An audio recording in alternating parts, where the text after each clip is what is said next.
He never missed dinner. Every night, 6:30, the door would open. The same sound, the same keys on the same hook. He'd kiss her on the cheek, ask about her day, sit across from her at the same table they'd shared for 11 years.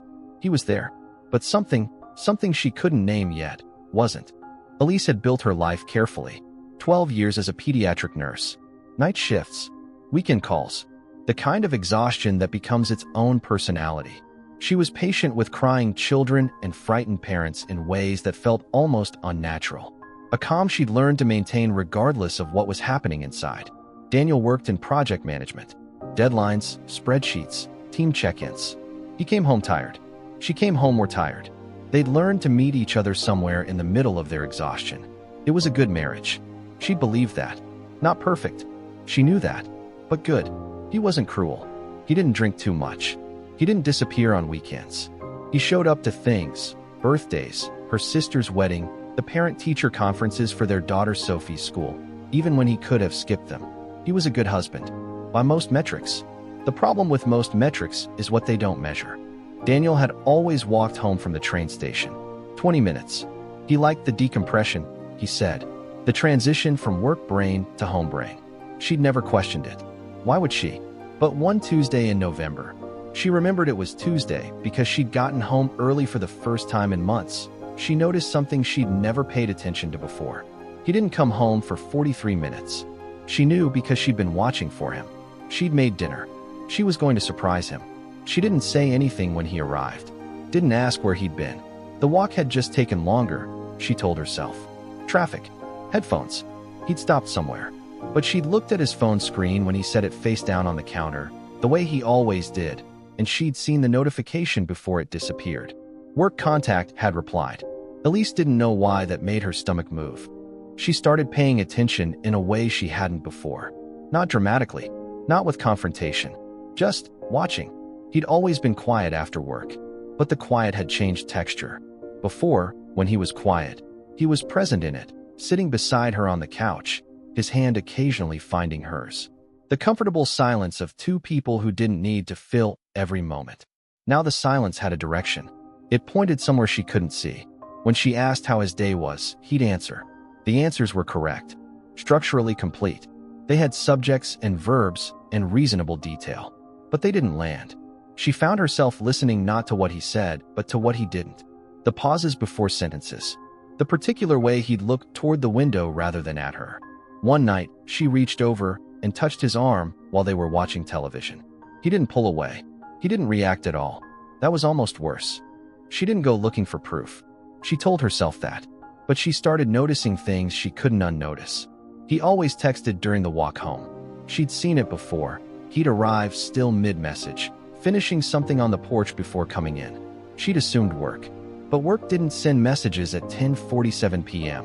Work didn't make him smile at his phone and then immediately arrange his face into neutral when he sensed her nearby.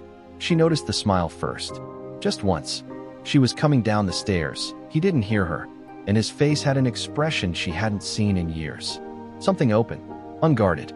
The moment he looked up and saw her, it was gone. He didn't know she'd seen it. She didn't know what to do with what she'd seen. She told herself it was nothing. People smile at their phones. It was probably something funny. A meme his coworker sent. His brother. Something stupid and harmless. But she kept seeing that expression in her mind. That unguarded face. And she couldn't remember the last time he'd looked that way at her. She tried to talk to him. Not about what she suspected. She wasn't ready for that. Wasn't even sure she had the right words for something she couldn't fully name. She just tried to reach him. Do you feel like we talk anymore? He'd looked at her with something between patience and confusion. We're talking right now, he said. She'd nodded. He wasn't wrong. This was technically talking. She tried again 2 weeks later. Differently. I miss you, she said. And she meant it in a way that was almost embarrassing in its honesty. He'd put down his fork, looked at her with what felt like genuine warmth. Said, I'm right here. And he was. He was right there at the table.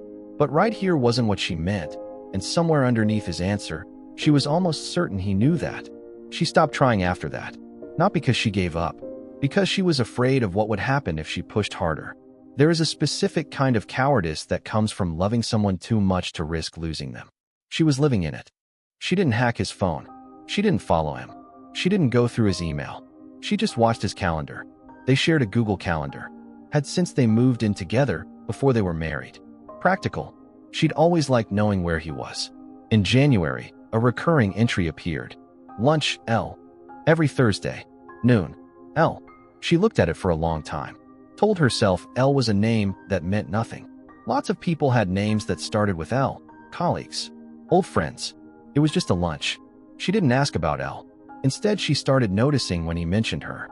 He never did. In 3 months, Daniel mentioned every person in his life at least once. His project manager, his commute friend, his brother who called too often, the new guy at work who microwaved fish. L was never mentioned. Not once.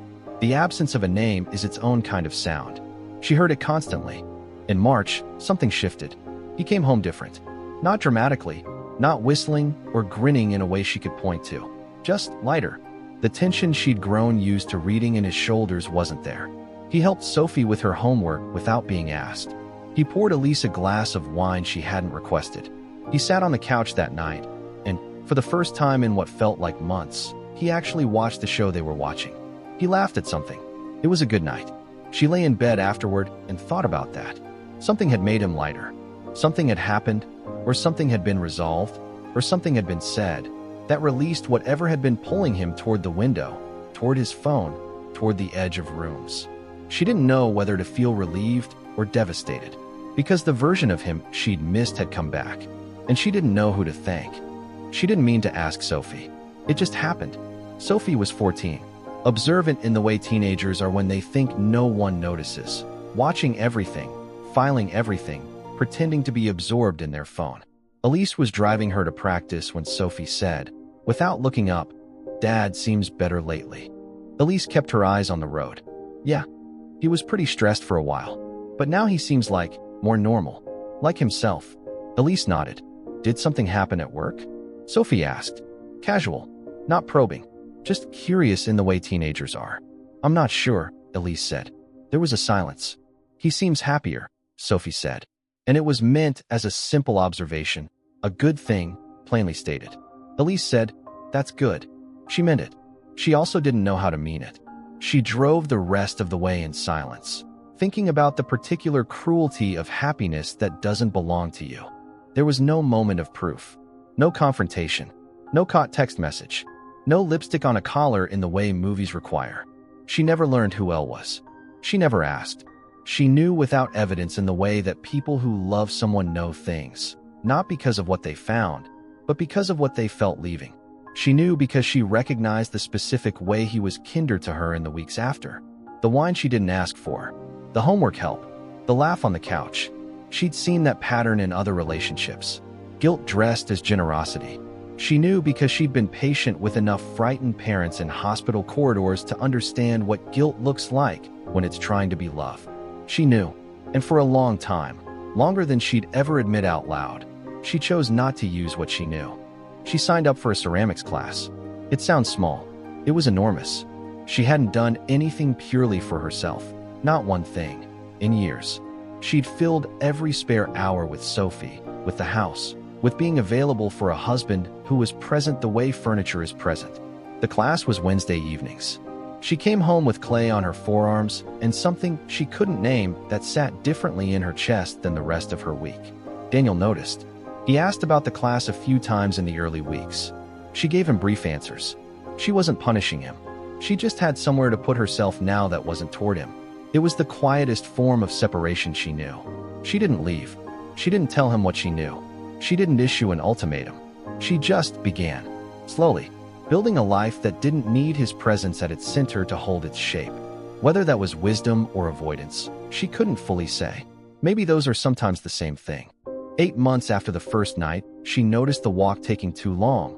She made dinner. Not a special dinner. The same pasta she'd made 100 times. He came home at 6:30.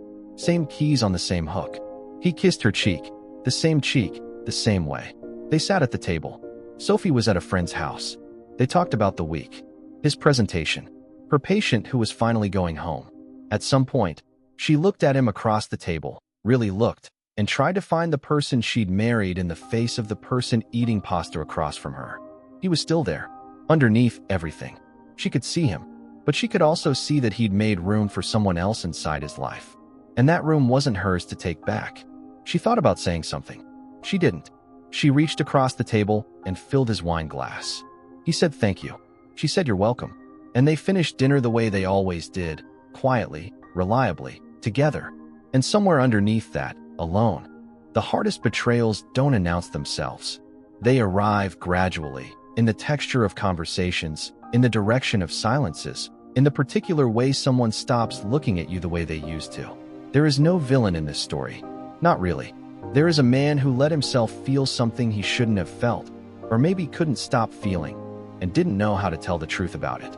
There is a woman who knew something was wrong and loved her family too much, or herself too little, to force the confrontation that might have ended everything. And there is a 14-year-old girl who said her dad seemed happier and meant it as a good thing.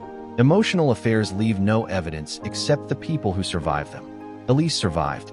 What she built after, the ceramics, the Wednesdays, the slow, private refusal to disappear, that was its own kind of answer. Not to him, to herself. He came home every night. She made sure she was there too.